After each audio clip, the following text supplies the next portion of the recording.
¿Cómo está, doctor Pedraza? Muy buenos días. Muy buenos días, Rodolfo. Muchas gracias por la invitación. No, qué ocurrencia. Cuéntenos, ¿cómo va la campaña, esta campaña típica, en particular en su caso y en el caso del candidato presidencial? Por favor, cuéntenos un poquito su experiencia. Bueno, un poco mediatizados por la situación de la pandemia, lamentablemente, pero adaptándonos a este nuevo tiempo, acentuando la campaña por redes, por contactos personales, usando el teléfono, teniendo también como perspectiva, obviamente, que superada esta etapa, esta fase de 2 semanas, quizás 3 o 4, podamos retomar algunos contactos con cautela, pero algunos contactos personales, visitando algunas áreas, zonas que nos permita una interacción mucho más directa. Eso es inevitable en una campaña y lo haremos con la mayor responsabilidad posible. Por ahora, la regla es usar las redes básicamente. Correcto.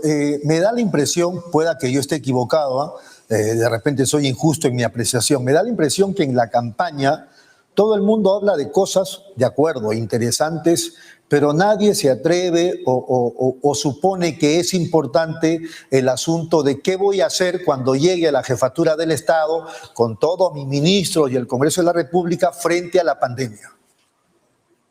A ver, nosotros tenemos experiencia de gobierno.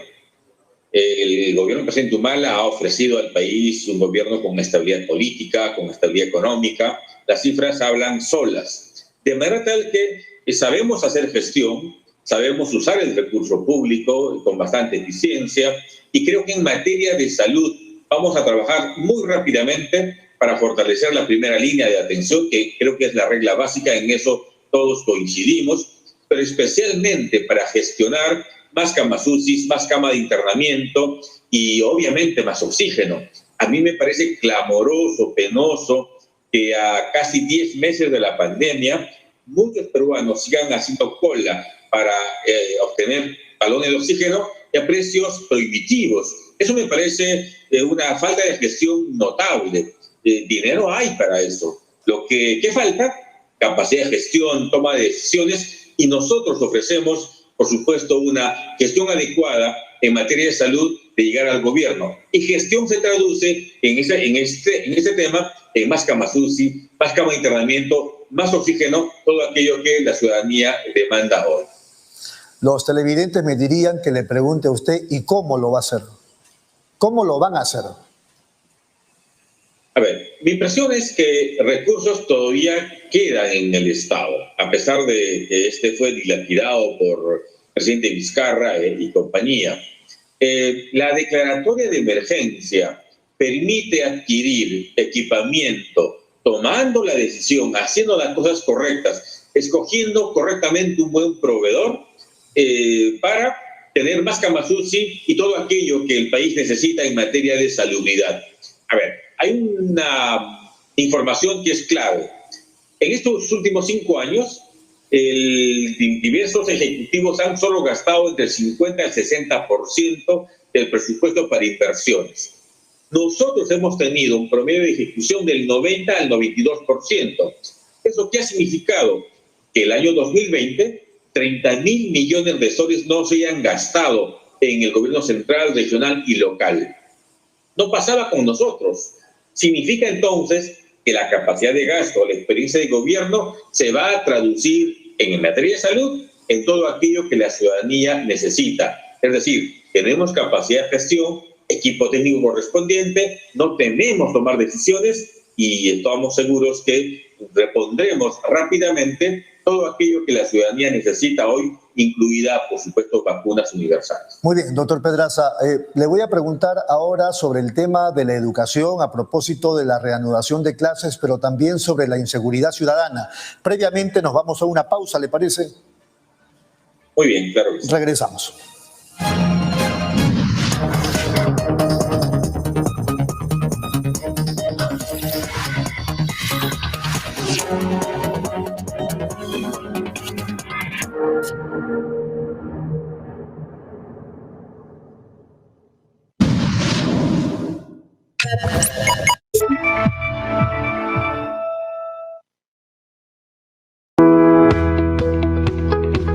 Somos la funeraria Benavides con 55 años de experiencia.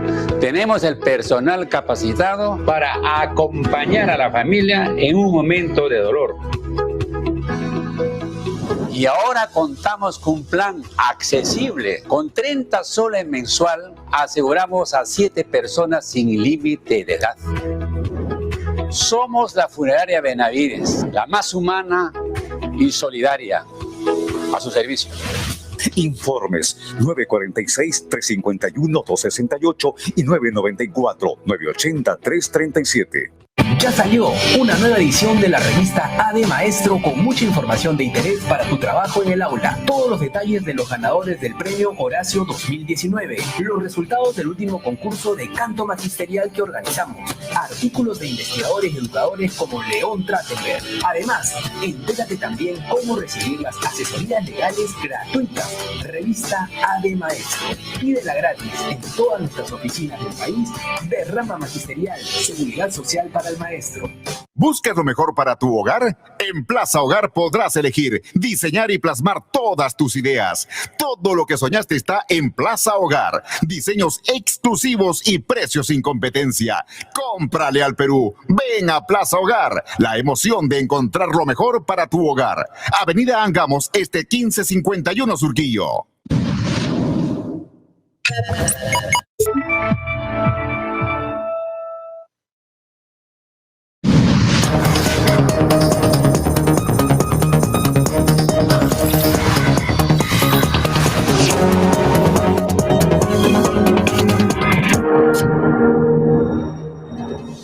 Muy bien, seguimos aquí en UCI, un canal inteligente. Estamos en Pulso Informativo conversando con el doctor Wilfredo Pedraza. Las abuelas decían algo así como el hombre propone y Dios dispone. Bueno, en la pausa yo le dije al doctor Pedraza que íbamos a tocar primero educación un poquito y luego a la inseguridad en las calles. Pero nos acaba de llegar una noticia que motiva que le pida una opinión al doctor Pedraza en la medida de lo posible. Esta noticia va a ser información de la noche en la televisión, mañana en los periódicos y todo lo demás. Y en las redes ya se imaginan ustedes. Pleno del Tribunal Constitucional declaró por unanimidad la inconstitucionalidad de la Ley 31083 que autoriza el retiro de aportes de la ONP. Esto era algo así como una crónica ya anunciada, pero igual le pido su opinión, doctor Pedraza. Como regla general, yo estoy de acuerdo con la decisión del Tribunal Constitucional.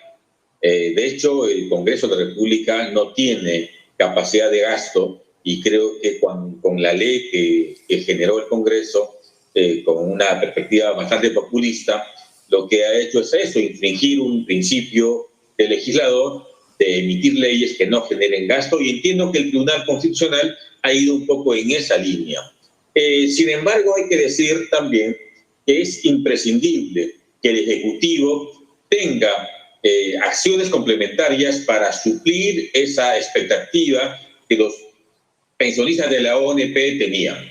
El presidente Humala ha propuesto, por ejemplo, un bono de solidaridad de 800 soles mensuales por un año para todas las personas que integran el sector más desposeído, pobreza extrema. ¿Con qué finalidad? Para incentivar el consumo, para darles herramientas básicas y sobrevivir esta pandemia que va a durar muchos meses todavía. Y creo que de esa manera, desde el Ejecutivo, se puede suplir la situación de protesta y de incomodidad que seguramente va a generar la decisión del Tribunal Constitucional en miles y miles de pensionistas de la ONP. Jurídicamente me parece una decisión incontestable, pero el problema social creo que se tiene que resolver, porque un solo bono de 600 soles, como el Ejecutivo hoy propone, me parece absolutamente insuficiente, porque como usted decía en la introducción, la pandemia está y ha venido para quedarse. No tenemos vacunas, va a tomar seguramente un par de años salir de esta situación, y en ese contexto creo que los más desposeídos son los que más sufren en esta situación. Muy bien, interesante lo que acaba de decir. La pandemia ha venido para quedarse. A partir de eso, la pregunta sobre educación. Si ustedes fueran gobierno, o desde el Congreso, si no lo fueran, pero sí desde el Congreso tuvieran su bancada, ¿cuál sería la posición que asumirían respecto de la educación en el país? O sea, ¿ustedes irían por la actividad escolar virtual, como en este primer mes que va a ser del 15 de marzo al 15 de abril, o presencial o semipresencial? ¿Qué plantearían ustedes? Para el nacionalismo, la educación es la herramienta más potente para salir de la pobreza. Por eso incrementamos en el gobierno anterior el presupuesto de 2.9% del PBI al 4.1%, una cifra inédita. Promovimos la ley universitaria, SUNEDU, más de 100.000 becas que creo que están cambiando vidas de las personas beneficiarias y de sus familias. Vamos a retomar esa iniciativa que hoy ha sido reducido sustantivamente en poco más del 30%. Pero responda a mi pregunta, por favor.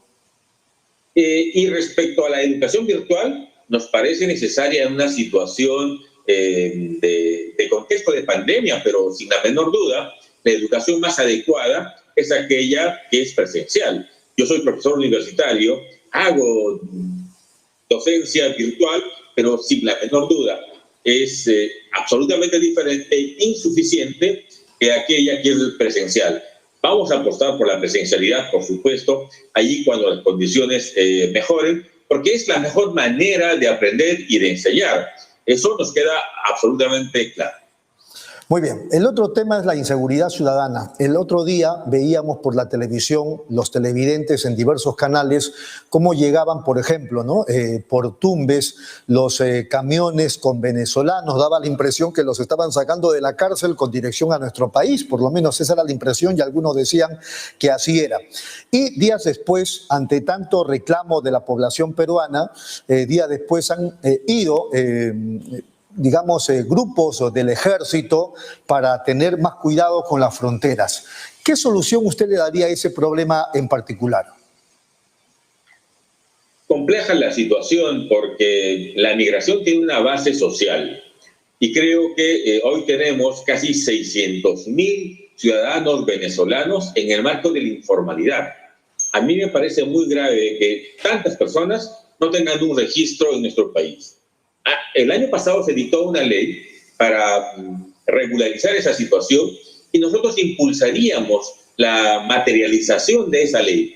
Eso supone hacer un registro, no es una amnistía, simplemente convocar a los ciudadanos venezolanos para que se registren, se tenga una anotación biométrica de quiénes son, de dónde vienen, qué hacen y dónde viven, para de esa manera acentuar políticas de seguridad. Sin ser homofóbico ni impulsar acciones contra cualquier extranjero, el control me parece básico.